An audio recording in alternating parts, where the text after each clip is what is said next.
Greetings, friends, ladies and gentlemen. This is Stan once again, Stan the Radio Man, and we're back as we kind of come to a crucial time for life and business.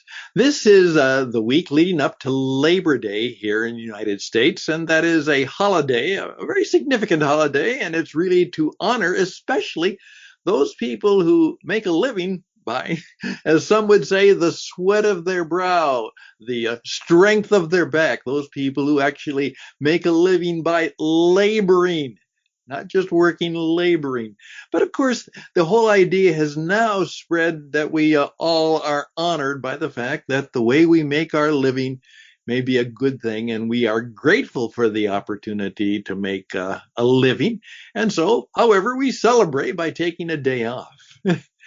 A holiday to rest, and it usually is the first Monday in September, and that is coming up, I believe, really right on September 1st. It's a significant day, but it also means more, particularly in the United States, that it's kind of the end of summer, and get back to work, get back to school. It's time to really start again. Now, for many people, particularly in the Jewish tradition, and though I'm not of the tradition, I still very much celebrate with them the fact that I say that New Year's does not come on January 1st. It actually comes on a very important holiday called Rosh Hashanah in the Jewish tradition, which I believe is on September 23rd this year, and that's the start of the Jewish New Year, which leads to what were called the Days of Awe until the very high celebration of Yom Kippur, a day of forgiveness and atonement and setting things right. And so I, in my later life here, have decided that I'm going to adopt that tradition of starting my new year in September. That also means that it is a time of real reflection and new beginning. And I'm 3 months ahead of you who actually begin on January 1, which you probably spend where you eat too much food and perhaps you waste time on listening to too much football and maybe fireworks and feasting and all of that.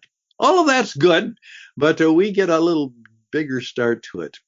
Now, I have come to an idea about a year ago, and that's where I've often said that my interesting ideas lead, if you are in the world of ideas, greater ideas can lead to greater insight, better understanding of the world, and that can lead to greater influence.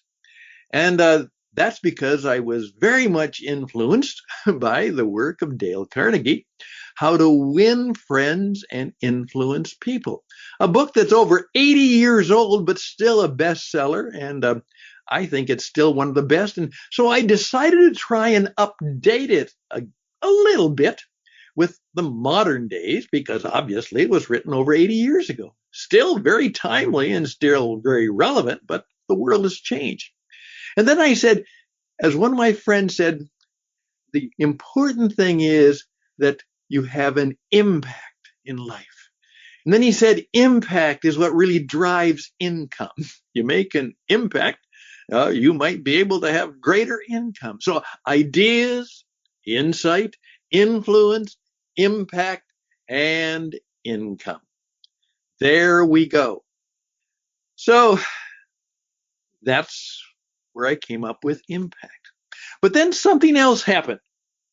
Years ago, a man named Albert Einstein, you've heard of him, and the theory of relativity and his mathematical thinking, and then, of course, his idea about the significance of how that might lead to atomic theory, and then, of course, the development of the atomic bomb.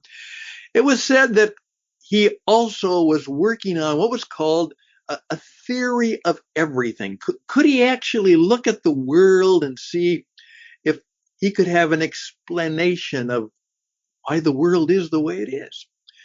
He kind of gave up on that. Later on, a gentleman named Ken Wilber, I think with a bit of a smile, came up with an idea which he said was a theory of everything, and it was a matrix of understandings that with a smile he said, if you understand how this matrix works, it might explain many things, maybe everything. Well, I don't think this is a theory of everything, but what I have discovered in my thinking and talking with wise men and women like you, that maybe we should adopt what I call a zone theory of life. That in effect, we live in a world of zones. Now, many of you may have heard the word. Oftentimes it was someone has said, I'm really in the zone. And that's a kind of a, well, wow. Some basketball player is all of a sudden in a place where, he's out there and he shoots three pointers in a row and boom, they go in, and they say he's really in the zone. Or a golfer finally has a swing, and each time he swings that drive, he's putting it out there. And sometimes when we're in a performance of some kind or a state of mind, we say, hey, I've lost track of time. I was really zoned. And it doesn't just mean zoned out. It means that in effect, you're in a good place in space. And so I said, maybe that's relevant. And so what came to me is that I found out that when we're young, and I've adopted this idea, it's just a growing idea, but we're going to work on it, see if it's helpful to you. I raised two small children, and they grew up and became young women and now mature women.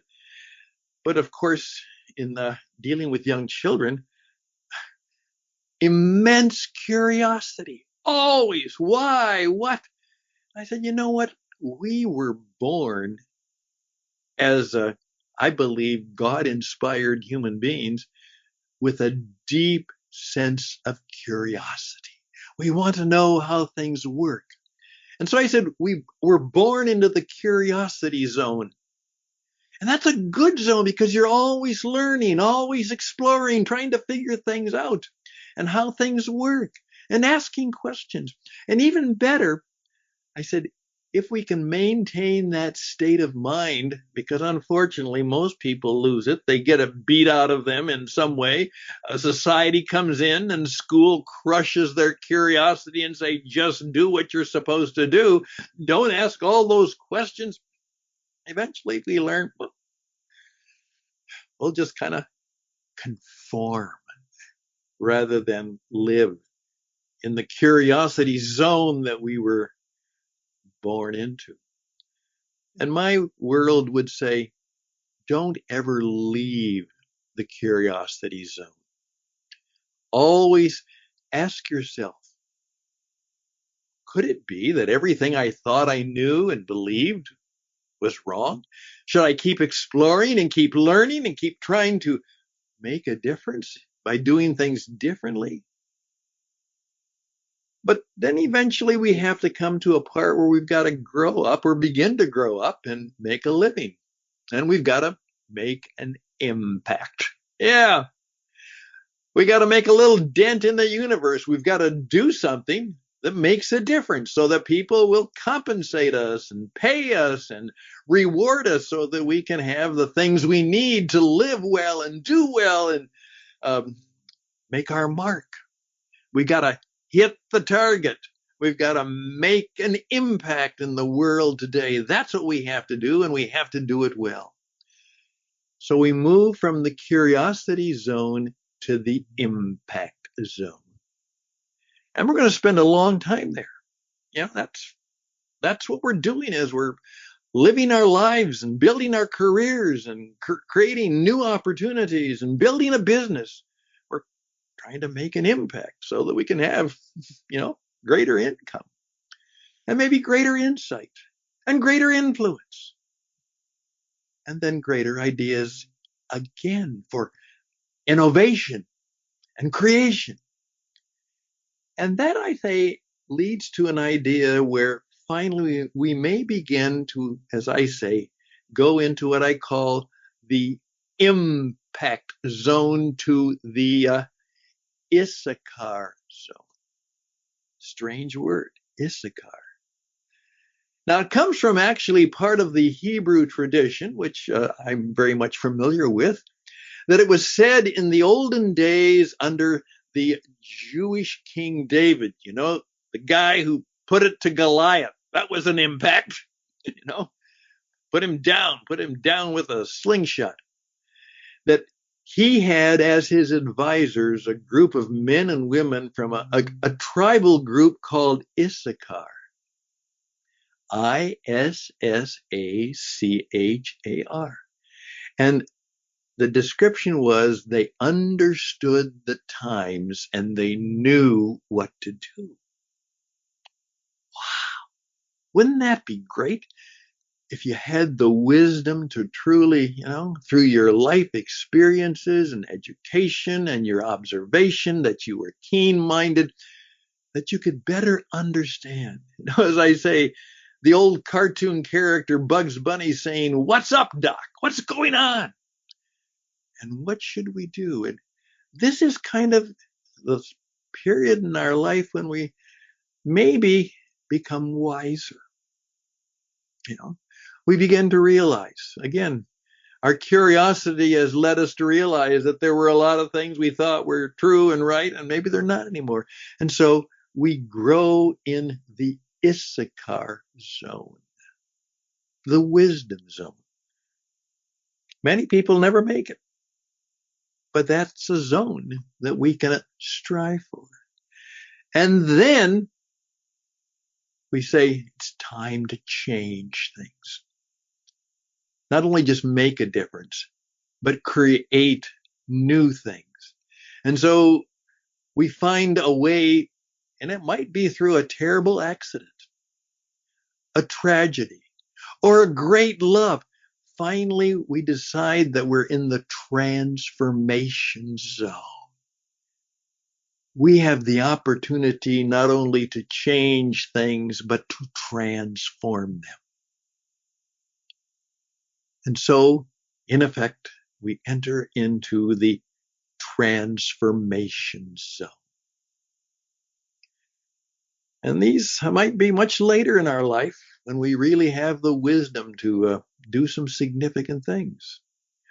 Or as someone said, finally, after 30 years of drinking myself almost to death, I was transformed into a totally new person through AA, or perhaps a religious or life-changing experience. And perhaps I found a new way to do life and business, and it was transforming. And right now, one of my good friends and students and mentors, Joseph Pine, is writing a book simply called The Transformation Economy. But there's nothing simple about it. It is a whole new way of looking at life and business that we are made, perhaps, to enter the transformation zone. Well, what do you think of that? And that might eventually lead us to another zone. We've made it. We've done well. And now we say, is it time to pay back, to give honor and help to others? And then we can enter into the generosity zone, where one of the issues of our life is, what can we give to others? How can I share? How can I be generous? How can I do that? And some of the happiest people in the world are those who are living in the generosity zone. They have found that truly it is more blessed to give than to receive. It's better to give away rather than to tuck away. Generosity.